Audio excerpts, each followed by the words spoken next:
The short history of the Jaffle Iron. Sunday the 22nd of October p.m. 1949 Jaffle craze hits Australia. That Aussie icon, the Jaffle Iron, has a shorter history than you may think. It was invented in 1949 and was a coveted household item in the early 1950s. The original Jaffle brand Jaffle Iron was designed and patented by Dr. Ernest E.Smithers of Bondi, so it's all Australian. He also invented the name perhaps because it sounded a bit like a waffle? It seems I was quite wrong about the origins of the Jaffle Iron. Looking at old advertisements, it seemed to be paired with the pressure cooker, another popular appliance of the time. So I deduced wrongly. It seems that they had a common English origin.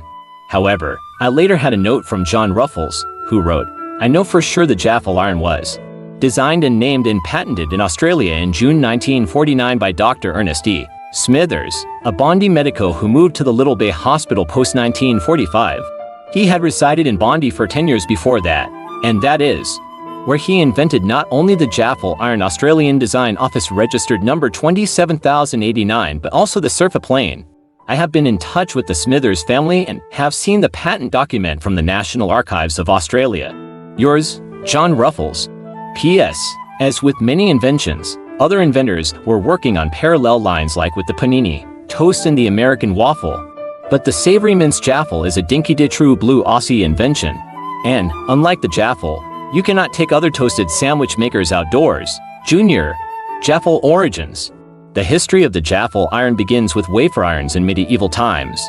These were used to produce flat and leaven cakes and consisted of two metal plates with wooden handles. The plates were connected by a hinge and the cakes were cooked over a fire, flipped to cook both sides. The Belgian waffle iron was a direct descendant of this device.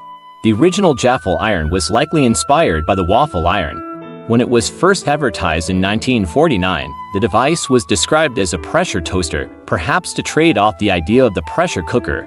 Its advantage was that the edges of the bread were pressed together to contain the hot filling. The Jaffle Iron was embraced with some fervor.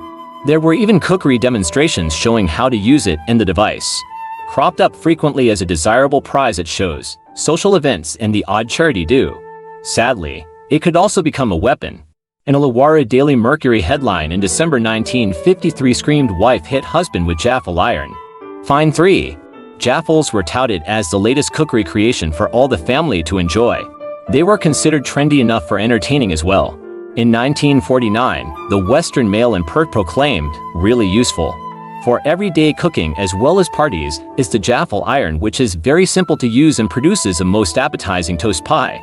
All that you do is make a thick sandwich and, after clamping it shut in the iron, heat it over a flame. It may be used over any type of heat, and we suggest that if you are having a barbecue, it might be an idea to provide your guests with 3 or 4 bowls of appetizing filling and let them make their own. Before long, food manufacturers latched onto the craze. In 1950, grocers were advertising Edgel Bolognese sick minced beef and spaghetti 1/11th, a new line for the Jaffle Iron. The irons were available in single and double models and were obviously treasured. A wistful note in Mount Gambier's Border Watch in 1950 offers a reward for a lost one. Similar devices were available in America, perhaps as early as the 1920s.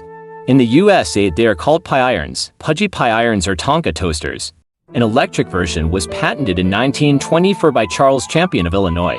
He also invented a machine for making popcorn. An electric sandwich maker was produced in Belgium in the early 1970s. For a short time, the Australian company, Breville, distributed these, but problems with supply led to the company developing its own toasted sandwich maker. The Breville Snackin' and Sandwich Maker became a huge success in Australia and Britain, to the point where, in many places, a Jaffle is actually called a Breville.